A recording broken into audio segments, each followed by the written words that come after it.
I had this friend and we both had postnatal depression. We both didn't have family and we were both a bit lonely and isolated. And I just thought, how can we find the few others like us so that we can help them navigate this? I have done the work with so many mums over the years that it's actually really common, and it's actually a way of protecting your baby. You fear the worst. You're looking for all the dangers. Oh my God, I might throw my baby out the window. I might push the pram into the river. Yeah. I might, no, you won't. Yeah. You're looking for danger. Yeah. I left my work by then, so I wasn't a director of a company. I was just a mum.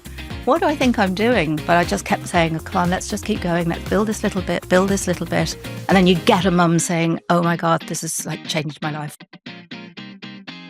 Hello, I'm Harriet Gisborne. And I'm Kelly Allison. And welcome to Health Applied, the podcast, where we have raw and honest conversations about all things health and wellness. Today, we are lucky enough to welcome the incredible Siobhan Freegard, the founder of Netmums. Oh my gosh, I cannot wait to chat to her today. I know. I'm so looking forward to this episode, actually. And actually, the fact that she's got an OBE as well, it's just, she's Literally, a legend. I can't wait to hear about it. And what I love, what I've seen about her out there today, is just how humble and down to earth and real as a person that she is. Yeah. And you'd think after all of that amazing success and achievement, you'd be different. But she's just a woman trying to do something incredible. Oh my gosh, what a week it's been. I know. And a hot one. Jesus it's Christ. Really hot. I am so pregnant and sweaty. This is not fair. And the stairs. So I was on the phone to Kelly as we were coming up to the studio, and I was going up like 4 flights of stairs in 35-degree heat.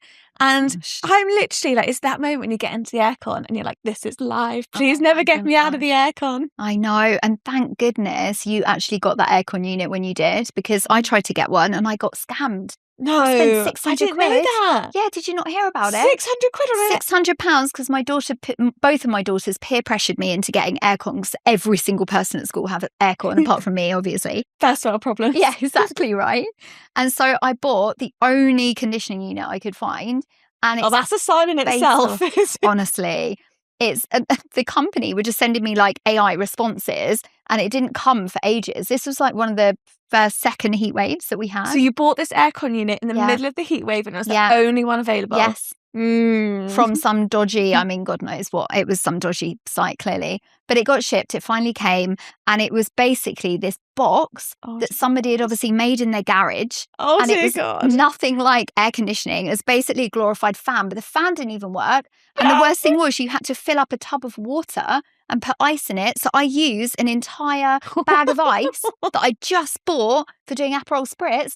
And I used You went without your Aperol. I went without the shoddy Aperol for aircon this unit. stupid thing that doesn't even work. And now I need to try and do a charge back with Lloyd's to Have you sacked it off sorted. now, these units? I've sorted, I have, but I do need to buy one because my house is very hot. Oh, bless you. On the topic of being hot, shall we welcome the very hot guest today? Hot topic. Yes, absolutely. Siobhan. So enjoy this episode. Welcome to today's episode of Health Applied. We have an incredible guest that we are so lucky to have with us today, who is Siobhan Freegard. And Siobhan, some of you will know, was actually the founder of Netmums. And Siobhan has an OBE, which is absolutely incredible. And we're so lucky to have her. Thank you so much, Siobhan, for coming on the podcast. Thank you for having me. It's so nice to be here. Thank you for joining us. Such an inspiration. And founder of Netmums in 2000. And then, following that, Channel Mum, and now Chatmum.ai, serial entrepreneur, supporting women for the last 25 years.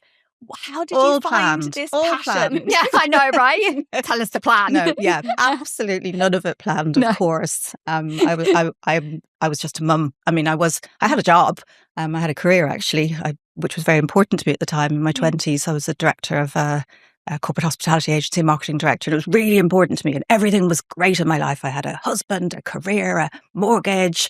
I went to the gym. I had a fancy little car. Nailing it. No, I absolutely was. And I was like, right, let's put a baby on top of this. Yeah, oh my gosh. Then the bomb goes off. Oh my goodness, the whole thing collapsed. Wow. I had like an amazing company. It was nothing to do with, misogyny or discrimination at work. It was literally that I didn't expect to love my baby. That was fundamentally the bit that was missing. I didn't expect to care so much. I had a nanny lined up. I was, I had my maternity leave planned, and then I was going to go back to work and have this great life and have a baby. Yeah. But suddenly everything changed. And anyone listening who's a mum will know this feeling. And it was just shock. It was, I don't want to leave. It was that tug between the need to earn, the want to be my best self, which is what I was good at, and the want to care and the love and the want to do nothing except hold this baby, play with this baby, look after this baby, check this baby was alive, every 5 minutes. So it was pretty, it was really intense, and I ended up, I am maybe prone to anxiety, but I did get very anxious about my baby, my leaving him. So after, and I struggled with it, I kind of went back to work, and then I took some time off again so I did 3 months maternity leave, went down to 3 days a week, did 4 days a week, did a day from home, 2 days, and I couldn't get it right. And in the end, I said to my lovely boss, look, I can't be in both places at the same time. And I was luckily able to cut our cloth so that I could be at home for a while. And I know that's not possible. Like now, the need to earn, you need 2 incomes, especially if you live in a city or you have a mortgage. It's just impossible. But I was lucky that I could take some time off. But I was eventually diagnosed with postnatal depression. I couldn't sleep. I was anxious all the time. I thought it was because I was struggling with work and home. I was struggling with the massive transformation of becoming a mother. And I'm kind of loath to say this. It's something I've just been thinking a lot about recently as we've kind of started talking about. Do you know the word matrescence? It's a word that's really only entered. I think it's only entered the language. It's been around since I think it was coined in the 70s by some sort of scientist on human development. It's based on the word adolescence, which is that huge change when you become an adult. Matrescence, I think that's how you pronounce it, is becoming a mother. And it doesn't just happen when that baby is born. It happens from the minute you try and get pregnant or get pregnant, right the way through to delivery to, I would say, until your children are, well, even past adults, because you never stop being a mother. It's that matrescence turning into a mother. What does that mean for every single aspect of your and a being? complete new identity. Every part of you, your relationship with your partner, your identity, your how much you can be at work, whether you have to leave on time, your ability to throw everything in there, the need to make friends with other mums, the fact that you don't have any family around and suddenly you want a village and you never knew you wanted one or that you didn't have one. Your health, your mental health, your sleep, your body. I mean, it's just so fundamental. And I think so often women are expected to go through that change and it not impact them. Like, I had that massive change, but yet I was the same and straight back to it. And there's no difference. And you just and everyone's different. But especially with Cece, my first daughter, when I had her, we were talking before this, I literally felt like I was in a state of shock for such a, my brain just was not the same. And it took me such a while to actually be able to be a fraction of myself again and operate in the same way. And you hear things like baby brain and you think, oh, that's, whatever. Hormones. But it's literally, it completely shifts your identity and you almost feel like you've got to relearn who you are. I think that's true. I don't think you ever go back to yourself. You become something, which I think is why adolescence, you become something new. And I suppose as humans, that's constant, isn't it? You're never done. But for a while you think you are, like me in my 20s, like I've got it nailed. And then it changes. And then it changes. And then you get perimenopause and you're like, oh my goodness, I'm changing again. But you think, it's a thing that's going to happen and then I'll go back to being myself. No, you'll be something different on the other side. But I'm not going to say to anybody, just accept it. It's just your journey. You're turning into the next beautiful version of yourself. But you are. It really is so hard. It's just, I just want a beer and I just want to watch the telly and I just want to be normal. So bad. No. I have had a few beers. Yeah, I was going to say a beer and Botox. Beer and Botox. Two things. Literally. Although I know, complete sidetrack here. Have you ever had a Radler? No. I feel like we're missing out. They are the best things in the world. What is it? A Radler is like a lemon beer in a can. And it's basically like a shandy, but a really nice shandy. Got alcohol more beer. in? Yes, but only like 2%. Oh, perfect. So it's you low. can have that. I'm not a doctor. No. But in Ireland, they used to give women Guinness, didn't they? Yeah, It was I love like, Guinness. I've not had a Guinness since being pregnant, but not pregnant, it was my go-to drink. oh, well, so in the delivery room, you can have a Guinness. Yes, Yeah, there you Botox, go. Botox Guinness, guy. and I'll It be all comes sorted. out. Sushi. You see, so that bit of you is never going to go away. You know, the fun girl, the girl who wants to have a good time, the girl who has lots of friends, danced on a table. Like, you will do that again. Yeah. Just not today. I think I'd break Yeah. the table at the minute. Well, you would, Oh, yes. no. You'd be thrown out. Gosh, so what a So- journey. And Well, after I left work, I then I had this diagnosis of postnatal depression. What I was going to say, which I'm loath to say, but I'm going to say it. I've just been thinking about it recently. I don't think I would be diagnosed with postnatal depression now, with everything that we know. Like, Interesting. I have a very good friend who I actually met through our journey of becoming mothers, and she had postnatal depression, and she was a scientist, or is a scientist, and she always said, it's our hormones. It's just this massive crash of hormones, change of hormones. You know, that's the brain chemistry. And I said, I don't think it's my hormones. I think it's my anxiety. I think I have some guilt over things in the past, some childhood issues. So I was much more the kind of the therapist side. Yeah, She was more the scientific side. And nobody really knows the answer to that. No, and I no. don't think it's one or the other. I think it's a combination combined with lack of support. Yeah. Lack of understanding, lack of we know the health service and is in shambles. We keep hearing about the maternity crisis. Oh, it's awful. Yeah. In your local area. I don't know. Do you live near your mums? Do you have nice mums that you live near? I recently moved back specifically for being pregnant with my second. Thank God. Because you needed it so much the first time. I needed it. And when I had my first daughter, I was in Nottingham. So I now live in Hertfordshire. My mum literally is 5 minutes down the road. Thank God. I had my first daughter in Nottingham, so we were there for my partner's work. And when she was 4 months old, we moved to Somerset for my partner's work. And then when she was a year old, I thought, screw this, let's meet in the middle. So I went to London, Clapham, where I lived on the road next to my sister, which was wonderful. However, my sister is still young, wild and free. And I need more help than that. Yeah. So, Sorry, I can't come. I've got a hangover. As no Yeah, good to exactly, you. right? As in, yes, we could hang out, but can it be after 1 p.m. so I'm not hungover? And so I'm like, 1 p.m. is tomorrow. No, but so many people don't have that, especially in modern, as we've moved away from our towns and villages for jobs and cities, we set up life and we think we'll be fine, the two of us, or one or the three of us, whatever it is, without our community. And it's so hard to build a community. It is. Where is the community? People say, where's the village? Where's the community? So the really care struggle with system is fracturing. Yeah. We don't have the old days of the village wise woman and your aunties and your cousins and everybody around you to help you. Yeah.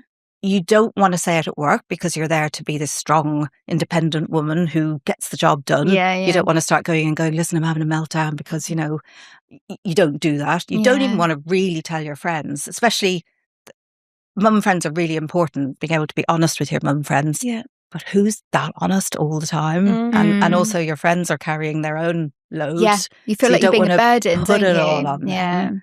And without going too dark, because it's not essential, but I think intrusive thoughts are something that a lot of women, a lot of mums have, which we think, oh my God, we can never say this out loud because they will take my baby away. So true. They will think I'm crazy. I think that's a very specific thing, especially, I don't know if it's first baby or early few months. The intrusive thoughts are real.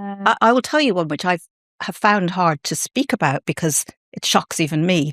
And I remember when my oldest was young, seeing a carving knife in the kitchen, and it was just laid on the breadboard. And in my head, I just had a picture of the knife. I had a picture of the knife sticking into my baby. Yeah. And I thought, am I becoming psychotic? Am I going to do this? Yeah. Of course I wasn't. No. Now, there is psychosis, but if you're in psychosis, you don't know you're having it. Right, yeah. And now I know, because I have done the work with so many mums over the years, that it's actually really common. And it's actually a way of protecting your baby. You fear the worst. You're looking for all the dangers. So, oh my God, I might throw my baby out the window. I might push the pram into the river.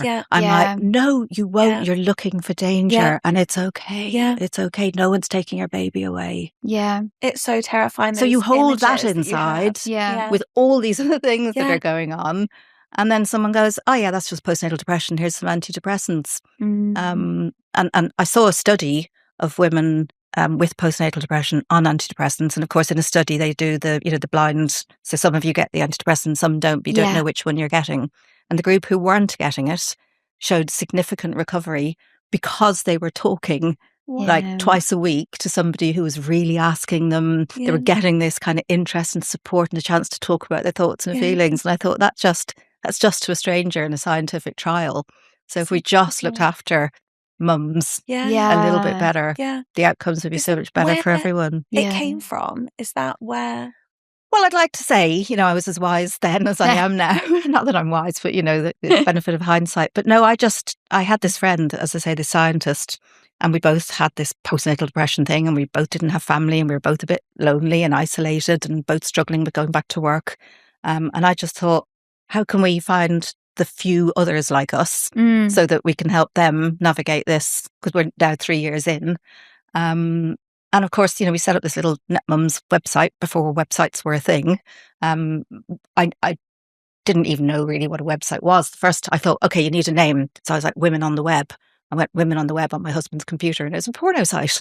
And that was my first. I didn't know porno sites existed. So, I mean, it really was. Were you a regular visitor So on that one funny. after that? Very shocked. Irish Catholic. So anyway, we settled on the name Netmums. And it was really just to help find people, mums, to say, actually, you're not the only one. And of course, it turned out instead of a few lonely, weird, crazy mums, it was the vast majority. It was the vast majority. And they joined and they joined and they joined and they shared and they added information and detail. And it was bigger than me. That's so exciting. So some people will be thinking about the mechanism. How did you go about, without being a developer, without having that kind of data-driven background? What's the how there? How did you go about getting that set up? I think the how was, what do I want to achieve? And then sort of reverse engineering it. It was, how do I get this information to mums? Oh, I could write a book. No, I'm not going to write a book. I could make a magazine. Well, no, because I don't have the money to print a magazine. I don't even know how to. Oh, what's this web thing? Can that, you can do it. And it only costs £19 to set up a website. Before Facebook was even a thing. Yeah. So there was, and then you look into it and you go, oh, there's a thing, and it was called Dreamweaver, and it was a package, like a CD-ROM that you put into your computer. And I didn't know how to do it, but, I asked somebody from work, do you know how to use Dreamweaver? He was like, oh, listen, I've got to set it up for you at tea time. And then I realised there was a button, you go purple, blue, and it would be, purple and blue in somebody else's house too. Amazing. So you actually you worked on the coding? Well, you didn't.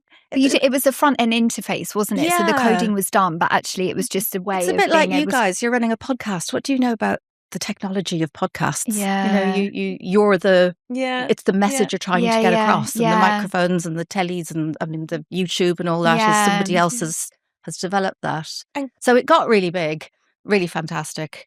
In terms of the way that fast no, and it wasn't. I never got funding for it, and I think that's kind of important for mums. And I've done different stages now on my journey, but it was just bit by bit by bit, and I went through days where I was like, my stomach hurt with the anxiety of, what do you think you're doing? What do you know? You're just a silly mum from Harrow, just a mum, because I'd left my work by then, so I wasn't a director of a company, I was just a mum. What do I think I'm doing? But I just kept saying, oh, come on, let's just keep going, let's build this little bit, and then you get a mum saying, oh my God, this has like changed my life. This is, I've met a friend, or I've found local support, or I've realised I'm not the only one with these thoughts, or I'm not the only one who wants to give up my job, or I'm not the only one who's struggling, crying in the toilets when I've just got back to work after maternity leave. And it was that sensation community of building something. What's your vision? And as you were going bit by bit by bit, did you have this vision to make it what it was? Because it was essentially, it outperformed Vogue and Cosmopolitan from a traffic point of view. Absolute epic success. At what point of that organic bit by bit by bit did you think, holy shit, this is actually quite massive? I don't think there was ever a point where I thought, yeah, I've done it, because it was always, and because it's a website, you don't have something you can hold in your hand. So that was always very, how do you say the word, ephemeral? Ephemeral, But But the mums, just the validation of hearing that we'd reached them was that.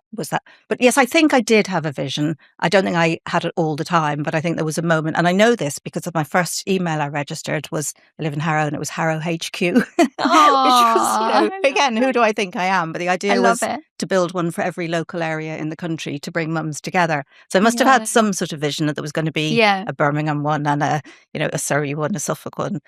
So I think I must have had, and I think that's really important when you do have something that you feel like a thought, a dream, a vision, something like, I wonder if I could do that, or what if, just hold the vision, because, kids all talk about manifesting now. Think manifest it. And I'm like, oh yeah, right, I want to win the lottery, what's manifesting? Yeah. But actually, I think if you put something there and just go, well, I'm going to put that there and I'm going to walk towards it. And it's not going to be a straight line, but if I keep it, and it might change, but at least you're working. And I think your brain does a lot of the work then without you even knowing it. Yeah, you take the pressure off almost. I feel like manifesting has become this thing which is so active.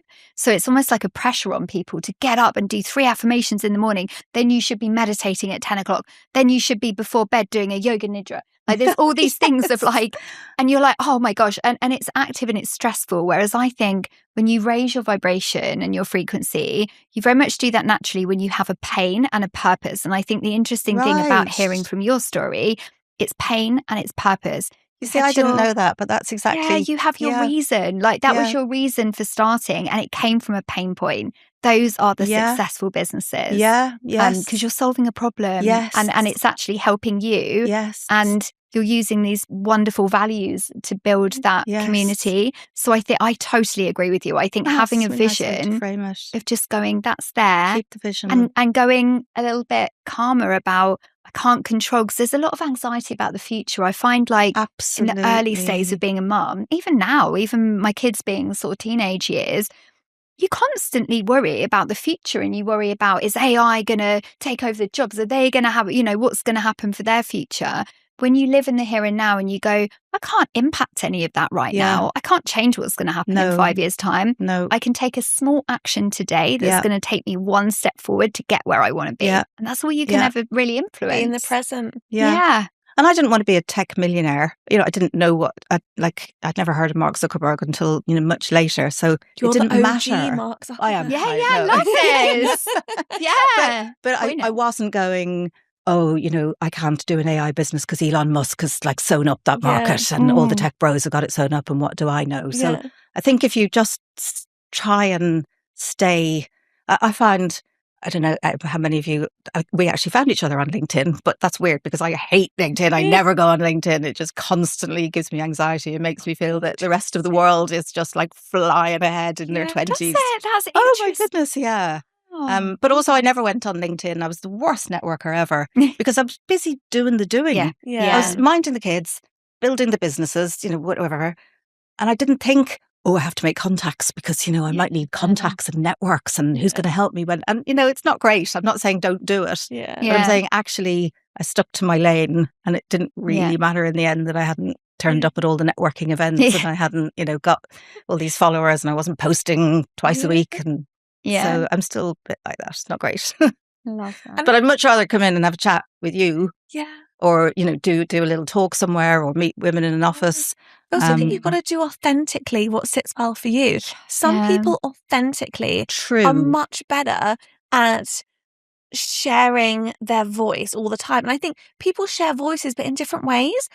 Some people, I think, being in person and chatting, that's a lot easier for some people to share their voice than just putting it out there into oblivion. So I think it's just, if you live your authentic self, then it will come back to you. That's lovely. Yeah. No, you're absolutely right. Some people would hate to go on a podcast, I guess, where I'll sit and you're so wonderful at chatting. It's perfect. Well, it doesn't I'll come every week. And I'd love to chat to you about the experience of building a baby of a business, which you've done multiple times now, and then selling it.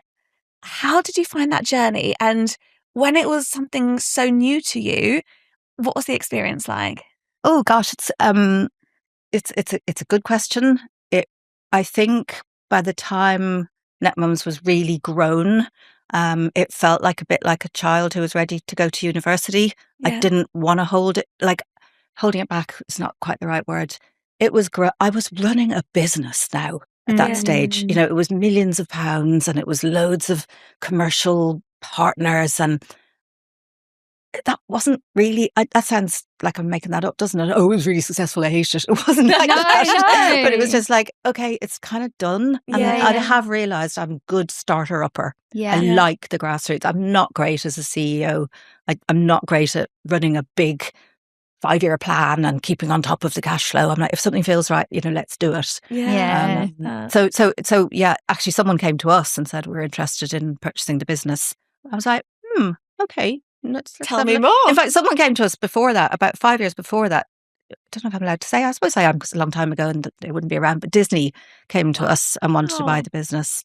And you said no. Massive. Yeah, we said no. It was a lot of money, but it wasn't. Am I allowed to say? You can decide afterwards. I'll say it now and you can just say. But it was $1 million, which to me back then, as a young mum with a mortgage and not very, it was a lot of money, and we said no because it just felt they didn't want what we built. They wanted the database, and they were going to plug it into the Disney machine. And that's like, the Disney machine works. It's great. Yeah, of course. But it felt like a sellout is exactly what it is. You've got to fill your gut with those things. Yeah. But then later, it was more of a business, and we sold it to, I think, the right business. And it had the right new CEO, and that felt like we were tired as well. We built it, and it was grown, and it was a bit like having 3 teenage boys hanging around with their feet up on the sofa eating pizza. It was like, time to go. Go and live your life. And then very quickly afterwards, I was like, hang on a sec, I'm not done. There's I know so much. What am I going to do with this? And it was around the time that YouTube was really, really building. Everyone was watching video. And I was like, what are mums looking at on YouTube? And I looked up breastfeeding just to see what the support was like in video. And it was like gross pornographic content. Why is it always? Gosh, look, I've never joined those dots again. I promise I didn't search it on purpose. But it was like bitty. It was women feeding grown men. Oh no. Yeah. And I was just like, is this what new mums are going to get when they come and search for support online? Yeah. So I took this is just, it's not arrogance. It's literally, what's the opposite of arrogance when you just don't know? And I wrote to the CEO of ITV and said, look, I built Netmums. I'd like to do something similar in video. Video is kind of like TV, but you're huge and this is tiny. Do you want to do a deal? And he went, come in for a chat. And he went, yeah, okay. And he amazing man, Adam Crozier, did a deal with us where he put in a sum of money for a stake in the business, and we built Chatmum. And it was like it was just at the start of mum influencers. So we gathered we sort of started the first group of mum influencers. And again, mumfluencer. But it wasn't this, it was just kind of looking one step ahead without even knowing we were doing it, because I lived it. I was in. So when anyone thinks, oh, that's okay for her, she's got an OBE and she's, got money now and she's grown up and I've got little kids. We didn't know, apart from we stayed in our lane. We knew there was a problem that we understood, I understood, and it was a chance to not solve it, to make an impact. Positive impact. And it wasn't just that I'm a good Catholic and I wanted to help everybody. It's just like, if you see something you can do and it helps, you're like, okay, I'm going to do that. And I enjoyed it. But every success has a fail, and I then got investment for the business, quite a lot of investment, like millions. And I'm not a great CEO. Like, I wasn't great at running this huge. Now there was a lot of pressure. There was investors, there was money men, there was like, when are we going to hit break even? What's the instead of like building a website or building something slowly, we had to have an RFP, a project plan, and we had to put it out for this many tenders. And I was just like, this isn't how I operate. I know, it's not me. There's women who do that brilliantly, but I didn't know it wasn't me. And I remember saying to the head investor, who was an older man, and he was terribly posh, and I think he was from a military background. And he was like, well, where's the plan? And we need to see the 5-year, need to see. And I said, like, this is art. You're talking science. I do art. And you couldn't sit an artist down and say, paint me, a successful, wonderful painting that's going to be you can't. You have to feel it. But I also understand that money people need to see a return on investment, and I didn't do a good job for them. So I just didn't. It was a bad fit. But look, that's what they do. They invest in 20 businesses. I don't know, and one is successful and 19 fail. And after a while, I was just like, this is a bad fit. Then 5 years, and I said, listen, I'm going to leave you to it. You guys seem to have a plan, and it's not my plan. They were like, you can't leave. We gave you all that money. I was like, yeah, I kind of can. Yeah. And I'm going to. And I did. Well done you for doing what's right for you. Again, I'd like to say it was because I'm such a strong person. I was also in the middle of a divorce. It was also COVID. And I was just like, I'm dropping the mic. You've got to put yourself first in that situation. I think from a business point of view, and we've supported and advised like many incredible people over the past and who are looking at, okay, I'm an entrepreneur. What journey do I take? Do I take that organic route? Do I go venture capital? Do I go angel investor? Do I go, what is that route that I take? And we always say that it's about what fits you as a person, because every single route you take has a different type of journey. Yes. If you go organic, it might take you, depending on the situation, a bit longer to get there, but you are free. You are independent. Yeah. You do it for the love of doing it. You do it the way you want to do it. Yeah. If you take that large scale investment, you are answering to people constantly, and there is that pressure there to return on the investment. Yeah. And it's and all ways are brilliant and create opportunities, but different personality types thrive in different environments. And that's why I think, especially for women who the investment space is not supported for women, and the education out there and the information is not there for women to even know all the different options they have and to understand that it's okay to be a different personality type, that they thrive in a different environment.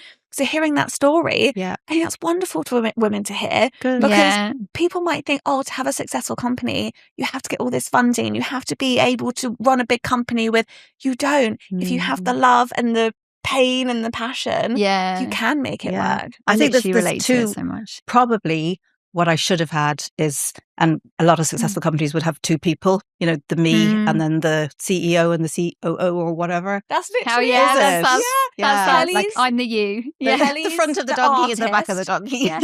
Kelly's the vision, the artist, the ideas. I'm the action planner, methodical, numbers. And together, we're great. We balance each other out. Exactly. So that's one way to do it. Or you do it the kind of the organic, I'm an artist, I'm a rebel, I'm a, you know, and that's great too. And that's where a lot of mumpreneurs, how do you say that? Yeah. Women who are entrepreneurs and who are mums, because I'm specifically laning it into the mums. Yeah. So this time, my sort of third mum venture is in AI, because again, I'm looking at the technology going, what happens when you talk to ChatGPT about this stuff, and what happens when you talk to Claude about this stuff? And then you talk to a lot of women and they're like, well, I'm not telling ChatGPT about my intrusive thoughts. And actually going to knock at the door. Exactly. Or it's going to say, you know, you're psychotic, or maybe it'll say, oh, don't worry, it's just an intrusive thought and you are psychotic. Like, I don't know. But and they are doing their best, but they're not a mum. That's not their purpose, is to be there for mums. And also there's already mums relying on ChatGPT or Claude, and Claude is more empathetic and kinder and more feminine, I think, than ChatGPT. But still, it's like a mine can be a real bitch. It can. It's a she. See, I was saying this to Kelly yesterday. I'm like, it's against me. I'm arguing with it on everything I ask it to do. It puts its foot down, and I'm like, come on. Maybe you're wrong. Oh no, that's not an option. Yeah, that's so true. I love that. But also, I'm aware that AI is a wonderful tool that we can use. Again, like the porno sites. You know, I want to make sure we're using yes, but I want to make sure we use AI and we put women into it, and we put motherhood and our experience as older women of the village and experience. But I put all that somewhere.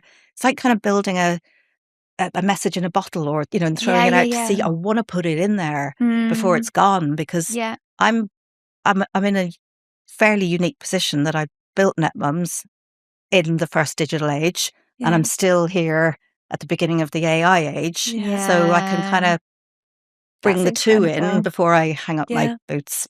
And sit in my rocking chair. I love that. It's such an inspiring story, I think. But also, last thing on the AI, I think it's also important that we don't become isolated only into talking to AI. Yeah. Yes. I don't want it to become an excuse for the services to pull back even further, or people don't go to mother and toddler groups anymore. Sorry, parent and toddler groups, because everyone's talking to their ChatGPT or their AI model or their Chatmum model, which is what I'm building. So I've built local into it, or we're building local into it. So it will contextualize everything around you. So if you are dealing with a child with special educational needs, or you need more support from a local, there's so many local groups. There's like drop-in mental health groups. You can just go and have a chat. Who knows about them? People and Google search is now. Oh, it's appalling. It's got whoever's done the best SEO, who's ever done the best. It doesn't give you the detail it's anymore. Not readily available, like especially with baby brain, going through Google, trying to disseminate all of these websites that are competing against each other. It's an absolute muffle. I think from muffle an AI is a great word. Muffle. Yeah, that is quite. I love it. It's a muffle. But I totally get it from the asset of what you're putting into that as an agent, essentially, that is there to support mums, because even through KVA, so we've got a fully agentic workforce within KVA, so it's creating those models and those agents that act as and can deliver against certain key roles within an agency. And the value of that is what you put into it. So you've got to train them with all the knowledge and expertise of whatever it is. If it's a scientist, if it's a writer, if it's a creative, it's the value that you put in to craft that agent, to make it unique and to have its value. Absolutely. And you're putting all of that insight and knowledge and support and intel into the solution that mums can then benefit from as a friend. And also, it's often the mums that are lying awake at, like me, 2:30 this morning, woke up, didn't go back to sleep, that are having these thoughts, thinking, where do I go for the answers? What do I do? And if you can just have that human chat. And I think AI as well for therapy in general is booming, because it's accessible and it's there to support you. So I think it's a wonderful solution. And I think out there. people sort of think, oh God, AI shouldn't be therapy. And obviously I would love to recreate the village, and everybody has their mom and their auntie and a really good therapist that you click with and proper services and the whole thing built up around you. But it's not there. It's never going to happen. So if you do have this empathetic, well-trained AI mechanism to talk that through with, figure things out with, and you can make it safe, and you can put all the wisdom of 25 years worth of internet, books, blogs, forums, my forum, Mumsnet's forum, everyone's forum, it's all in there anyway. Let's draw it out in the right way to this mum at this moment, so she doesn't have to go searching for it in the middle of the night. So it is just a sort of a piping mechanism, and also saying there is stuff in your locality, in your local area. I love that. Don't stay on your own. No, it's that balance. It's really hard to go out. It's really hard to go to a group when you're feeling lonely and sad and useless, and like everybody else has got this nailed and you don't. Everyone feels the same. Everyone's in the same boat. I think one of the reasons why I had such I don't want to say easy transition into motherhood, because when Sienna, my eldest, was born, she was born premature. She went through and she was on life support for the first 2 weeks, so she was on a ventilator. All my NCT friends had their babies home, and Sienna was in hospital for 8 weeks in total, and they said to us it's 50-50 whether she lives or dies. Oh my goodness, so I wouldn't how that must change everything from then on for your experience as a mother. It inspired me to start my business. Wow. But I went the other way. So rather than, so this is rogue story, no one judge me. I know no judgment. So I told you everything anyway. I know. So I went from watching her on this life support machine. Her lungs kept perforating because of the pressure of the ventilator, and they said if this happens again, we're not reviving. We can't do anything. It's not fair on her. So we sat watching her, not knowing if she was going to live or die. Only time I'd see my nan cry, because my nan's such a stoic, brave woman. I saw my nan break down, and I was like, "Shit's hit the fan." This is not a good situation. Yeah. I was so strong through this whole thing. And I was like, right, it is what it went into action mode. What I realized was it's because I hadn't bonded with her, because I wasn't allowed to hold her for 2 weeks. So when they first gave her to me, I couldn't even touch her. It was too dangerous to touch her. So when I first held her, I was like, whose baby is this? This doesn't feel like I didn't have any identity to being a mum. So it was really weird. But what I did have was a real burning passion that I was going to take strength from her journey of nearly dying and watching this little baby fight the machines and fight all the odds. And I was like, do you know what? If she can do that, I can goddamn grow a business and I'm going to do it. Oh my God, Motherhood. I've got goosebumps and tears. I keep wanting to reach for you, but the mic's in the way. I'm like, yes, I'm so sorry you went through that. No, do you know what? I don't want to say everything happens for a reason, because sometimes that's not appropriate. But the reason is it gave me this burning ambition that I was going to give her a life and a mum that she was going to be proud of. And I had from that moment on, I would say easy transition into motherhood. I had the most extreme opposite. And then I got home and I went, well, nothing's ever as bad as death. Like, she's alive. So nothing's that bad. Worst possible it was the worst beginning. And then everything else felt kind of easy. And then I thought, okay, well, I need to make sure I get out every day, because I know that's good for my mental health. And my NCT friends, we're going away actually on Monday. We're doing a little trip to Centre Parks, but they're like my gals. They're like my network. And this was 13 years ago. And they kept me going and we got out every day. We did something every day. And I had this amazing experience. And then I went, hold on, I've lost who Kelly is. Kelly is this ambitious businesswoman. I need to start a business. I'm putting her in full-time childcare. I lived in a tiny flat. I had 100 quid in the bank and I had no idea how I was going to pay this childcare bill at the end of the month, which was like 1,600 quid or whatever it was. And I just went, right, in she goes, full-time childcare. And I went into full-on drive. And it was so weird, because looking back, I should have. Where did that courage come from? Because looking back, I should have been holding her like no one's getting near her. There's no should have. No, everyone's different. I I think that's why it's so lovely to share different experiences. Different stories. Because every human is unique and programmed differently. Yeah. And there'll be extremes and balances, but everyone is okay. Yeah. And it's about knowing that. But they keep me going, those girls. And thank God you had them. I mean, you had the worst possible start. Yeah, but then you absolutely. did have your village. Yeah. Villageships. I don't know if people understand the word village, but you had the girls. Yeah.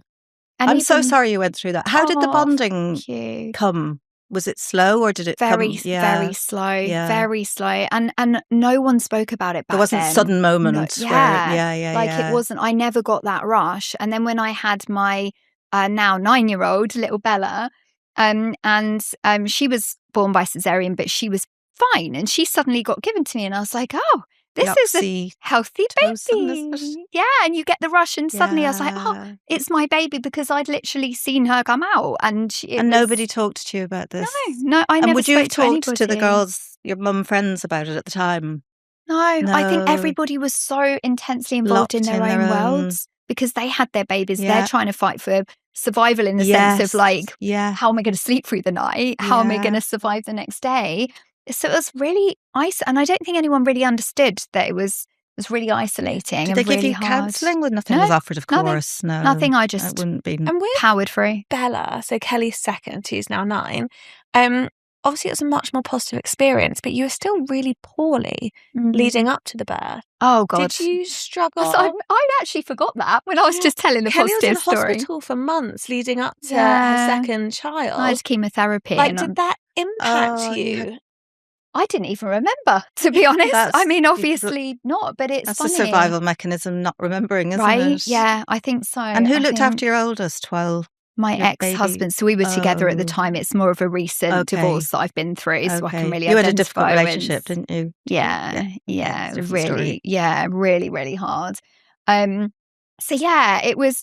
I have been through it, girl. Challenges. But every time, and that's so strong. Yeah, you do. You come out stronger. And every time, everything that I do with working so hard, like obviously I'm a single mum now and I work really hard and I work really long hours, but everything that I do it for those girls. I do it for my daughters, because I want them to have a better life, the life that I wanted to have when I was little. And I want them to have an abundant mindset. I don't want them to ever feel that nothing's possible for a girl to grow up and do whatever they choose to do. Yeah. I want them to know that they really can. And I grew up in a scarcity mindset where my mum and dad were like afraid. Yeah. And there was no money and it was lack.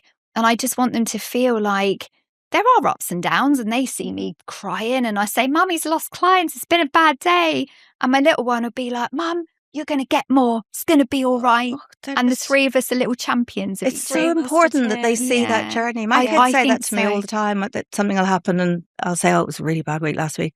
Why didn't you tell us? And I'm like, because, you've got your own life to build. I don't want to be like leaning that on you. Yeah. But Mum, we've watched the whole journey. We want to. Yeah. We've seen it all flow over the years. So yeah, you're doing a great job for them. I think it's just the transparency for children that's good. So they know all of the different scenarios. I even spoke to my mum a few months ago, and she's started a business when she had my sister, a very similar story to you in terms of she had my sister, she was a career woman before, I took her maternity leave, went back to work and thought, I can't leave this baby.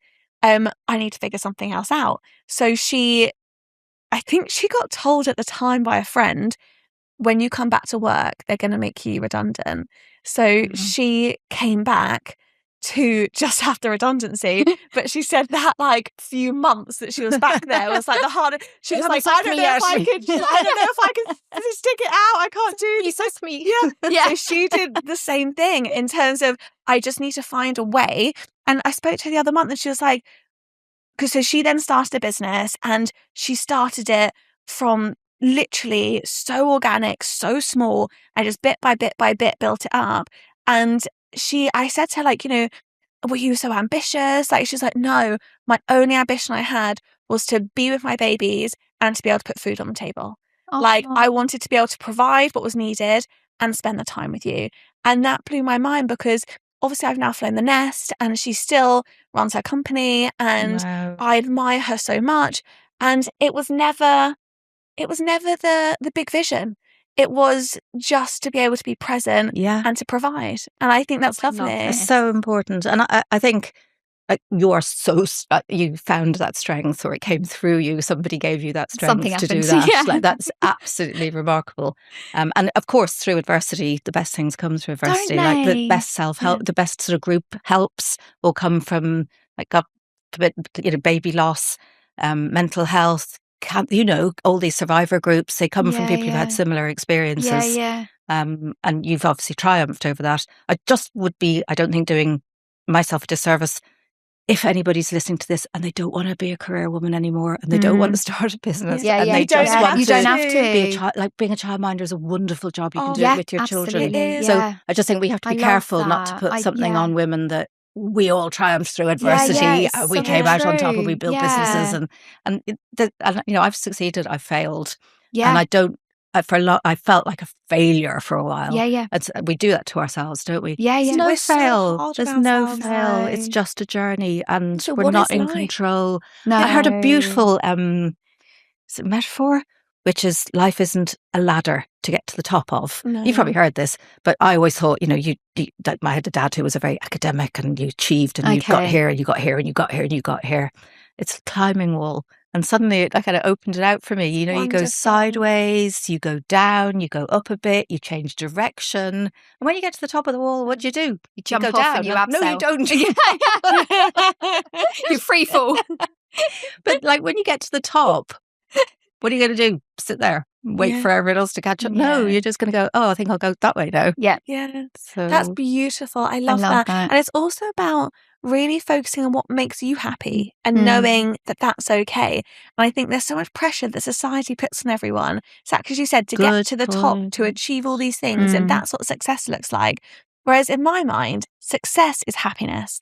And what is happiness to every individual is different. And I truly believe it is the simple things in life that make you happy. And it is appreciating those simple things and being present in those simple things. And I think I make Kelly laugh because I always go on these rabbiting speeches when times get stressful. where I'm like, we live on a planet that is habitable. We have an atmosphere that we don't have acid rain. No. We have hot showers. Running water. We have an NHS, like we moan about it, but we have it. Lucky. We have hit the life jackpot already. Anything else, cool, sweet. It's a lovely bonus. But we have women's rights. We have roofs over our head. Sort of. And sort of. Could always improve. There's another podcast. Yeah, that is actually. Come back. We need to have that. Sort of. But it's about being grateful for those things. And yes, it's amazing to be ambitious and strive and achieve. But I think you told me this once, true happiness is just the absence of unhappiness. Yeah. Yeah. And you're only as happy as your unhappiest child. Isn't Oh, that the truth? God, honestly. Yes. When they get unsettled. So I've moved, as you know, recently. And because a move just settles a child, and childcare changes, environments change, and I can't settle until I know they're settled. But they look to you and go, is mum settled? Yeah. So that they can settle. So you end up in this. So true. Yeah. So true. Motherhood. Motherhood. We're so intent on all we want is our children to be happy that we don't think, how's this affecting me? Yes. And that affects the children. Yes. So it's that whole, it's not new. I'm not sort of saying anything brand new here, but it's worth saying again. You think being a selfless mother is being a good mother, always putting it, but actually being selfish is important. Yeah. Like it is self-care is care for your children, because you know, I've heard you talk about the empty glass, the half empty glass and the full glass, and you've got to look after yourself in order to look after your children. And if that means, taking a break isn't obviously an option, but if it means doing the right thing, if it means, just those 5 minutes. Sometimes I think there was so much pressure on me, not from on myself, because I never saw divorce as a failure. A lot of people in society, I didn't realise, but a lot of women thought divorce is a failure. And for me, being Irish, Catholic. Yeah, right? Yeah, this is true. And that never entered my head. But a lot of people put pressure on me externally to say, like family members who I lost in the process, who said, you do not do that. You took your vows, you stay for your children. And I was like, I'm leaving for my children. I'm leaving for me and I'm leaving for them. It's not staying for the kids. You're leaving for the kids. And bringing it back to yourself, that is so important. Absolutely. And that takes more strength than staying in an environment that is going to risk damaging them. Yeah. No, I agree. I heard your podcast on the relationship issues, and I did, after I handed over Channelmum before I started Chatmum. I did 2 years with the domestic abuse helpline, the National Domestic Abuse Helpline. So I trained with them and did 2 years with them. I did the night shifts and everything. I still work with them. Unbelievable women. I mean, it's unbelievable work. But there's often a 2 or 3 hour queue to get through to the National Domestic Abuse Helpline. That's how many women need. Really? They're not looking for money. They're looking for, is this abuse? Is it okay if I think about talking to someone about this? Is it? What? It's we should talk about it, because it's like a whole fascinating that trauma bond, that inability to see what's the right and what's wrong. I can tell you know it. I know it, and once you know it, you can't you see it, you can't unsee it. Yeah, it's so true. But it takes a damn sight of work and support and help to actually understand it yourself and to process it, because you just don't see it. You've got to be patient with yourself. I think that trauma bond piece is a bit, so if this is okay to compare it, but like from an addict point of view. Oh, yeah. And a trauma, it's, I think people lose patience when someone is trauma bonded to an unhealthy environment, whether it's so important to understand that it's not simple. It's like heroin. Is not. Yeah, it is. And if that person who is suffering could click their fingers and could change their mindset and remove themselves from an unhealthy situation, they would. Yeah. But it is a build. And like I was going to say it's lucky enough, but it was obviously heartbreaking to see, experienced Kelly go through such a powerful journey of breaking that and rebuilding yourself and coming out the other end, which is such a huge achievement. My gosh, it's not easy. No. And like, wow. And you add children to the mix. It makes it so much more complex for 2 reasons. One is the woman, the mum, has that kind of, oh, well, he's a good dad. He might not be a great husband, but he's a good dad. Yeah. I can't tell you how many people I've heard say, yeah, but he's a good dad.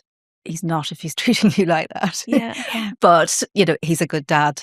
And then the second thing is, those type of men will often use the children as a weapon and say, Yes. if you do this, I will tell them you're mental. I'll tell them you're crazy. I'll tell them you drink. I'll get the children taken away from you. I'll tell social services, or I'll leave with the children. I'll take them to India. It's not I'll a good take them. Human. What absolute No, but it's arsehole.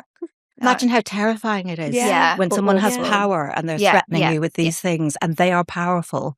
So the two things just can keep mum stuck. And the financial element, like for me, that was a really big thing, because I thought, I'm going to lose my home. And that was the kids' security. I didn't want them to lose their dad and their home and their school. Like, the kids are in private school, and I thought, how on earth am I going to do that by myself? How am I going to take on the mortgage? I went to see a psychic in New York. And on recommendation, it was a traumatic experience. Harriet came with me. This lady's house, I swear we were minutes away from like a murder. It was like you see in the movies. It was crazy. Who sent you there? Kelly. I found this. I read. Okay, guys, don't take any advice from her. We ended up at this psychic. But you will. You'd listen to anyone who offers you a get out or a advice. And this psychic said to me, "Don't worry, you're not going to lose your home. Use his pension as a way to walk away from his pension, and you'll keep your house." So I was like, okay. So I went back to my sister, and the sister said, "But you automatically get half his pension." I went, "I don't want it. I don't want it. Tell him, because I know he's attached to it. Tell him I don't want it." And then, interesting. So she was just a wise woman. She was really, I mean, she did have some psychic tendencies. We need to find her. She's gone off grid. But it was good advice, right? It was really good advice. And it that we're sending everyone off to psychics. And it's, She had these two, like, what are those dogs that are pit bull? No, the ex-bullies. She had like two of those that stood next to us at the table the whole time, like, and then she chain smoked the whole time. So the whole house was hotboxed. Yeah, it was like 1,000,000 degrees, just with cigarettes, but hotbox. And I'm there like, and then she's doing her thing with Kelly, but she did it through drawing. So she's there like looking at Kelly, scribbling, whilst like hotboxing the house while these dogs are ready to eat us alive. And then New York, that's so New York. And there's all these banging in the basement. And she's like, "Oh, don't mind that. There's people down there." But it was like not normal bang. It's not like work banging. It's like someone's chained up down there.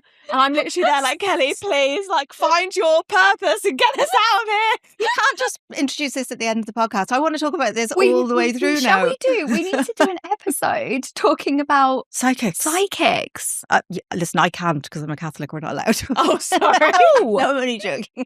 Well, no, we're not. I was talking to my sister the other day. And my dad was a very staunch, like, Irish Catholic.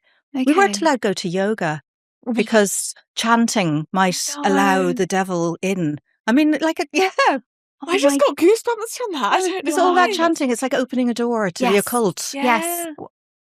Or to beauty, or to something that is, I see it as like a real, so I've just come back from a wellness retreat in the Himalayas. No, I love yoga. Obviously, no. This was just that, 100 years ago, yoga was not Christian. It was like, namaste. You weren't allowed to say that. No. Oh, really? Wow. Fun fact, we need to explore this deeper. Yeah. Anyway, we've slightly gone off. We did. I love these are the best conversations. My brain works like that. I think someone said to me the other day, you need to get tested for ADHD, because apparently there's this medication that helps you focus. But I often think the way that I am, the way my mind works is just me. It's your superpower. And I kind of don't, right? Like you're definitely ADHD. It takes one to know one. I don't need to be diagnosed. It's when you're like, because my mind just, I can like wake up at 3 a.m. and go, "Oh my God, I've got this best idea ever." And then I'll be like voice noting Harriet. Obviously she doesn't get it until like 7, but I'm like, "We got to do this. We got to do it now." And Harriet's like, "Wow, what are we doing? Have we got a method?" I'm like, no, we're just implementing it. No, it's not on the list. We'll put it on the list. We'll put it on the plan. We don't all want to be the same anyway. But I think, I think we need to be careful not laughing, because people who have ADHD, who get the right medication, it changes their lives. Yeah, absolutely. But you're really high functioning. That sounds like you've got something wrong with you and you're still functioning. No, there's no offence here. You're using You're using it. I'm the same. I wouldn't want to. Sometimes I'd like to switch it off so I could get a bit more sleep. So have you learned any techniques for being able to switch off? Have you learned any over the years? No, but I'd be very interested if anybody has them. Yeah. No. I've not succeeded. Alcohol. Hence me being up since 2:30 in the morning so I can't turn my brain off. Unfortunately, which is not a good solution. I would agree with that as well. Although now, since I've come back from this bloody retreat, I can't drink. So I had a glass of, I've got into an era now of seeing a bottle of champagne. I would never have opened a bottle of champagne. If I was sitting on my own, I might open a bottle of cheap Prosecco or whatever. Whereas now I think, well, I don't have anyone to tell me not to.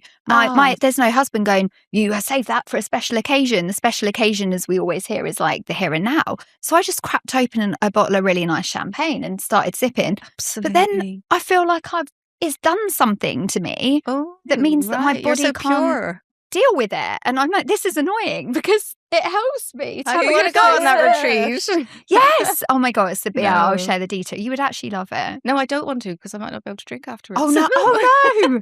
I had that after COVID. And I couldn't drink for about champagne for a while. It's a great idea opening a bottle of champagne just for yourself. And if you don't drink it all, so what? You've enjoyed the couple. Well, you will drink it all. Celebrate life. Yeah, with our waters. Well, I might find a Guinness. A baby Guinness. A baby Guinness. No. That's not any good. But in Ireland, they did give pregnant women Guinness, didn't they? It was on the these health service. It was. Yeah, to get your iron in. So, big up Guinness. Absolutely. There you go. On that note, thank you. We've been around the houses and the village and the towns and the countries. That's what it's all about. And thank you. Your story is inspirational and just, oh my gosh, what a woman. It's just lovely to sit and chat. It's wonderful. And I think on behalf of every woman who is going to be watching, listening this, just thank you for everything that you've done, because we were talking before the podcast, you would have, without realising, absolutely saved lives. I've got no doubt about that. And you would have given women at their weakest, kind of most vulnerable moment, a reason to connect with someone else and have a community. So I think you've done so much more than you realise. Yeah, but it's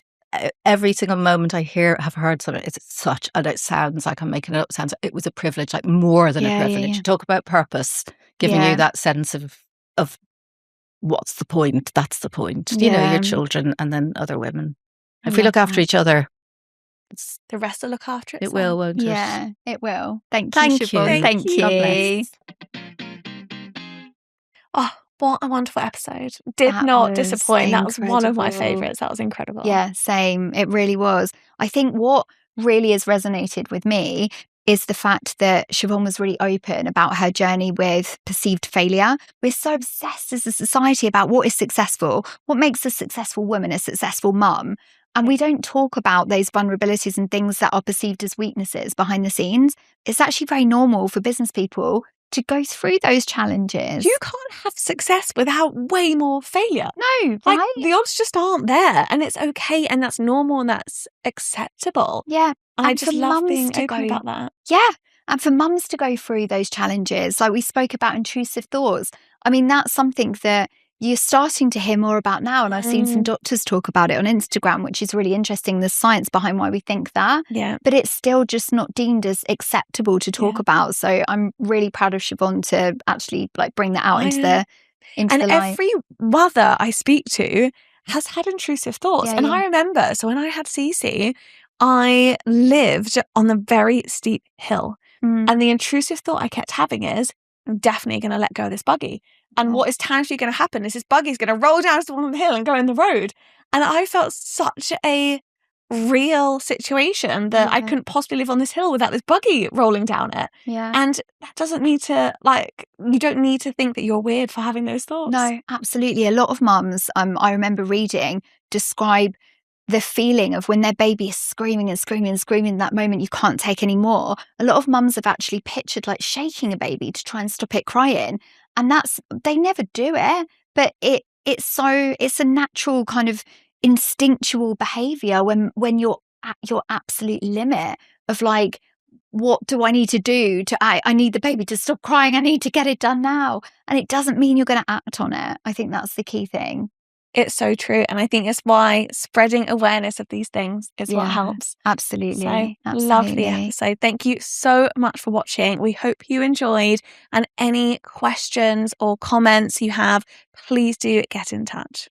your support means everything to us. So please do like, share, subscribe on YouTube, follow us on Instagram. And if you do want to get in touch, if you have any ideas of guests that you'd love us to speak to, then please do contact us on Instagram. It's at Health Applied Podcast. And feel free to email us, which is hello@healthapplied.co.uk. Thank you for listening. Thank you so much. Onwards and upwards.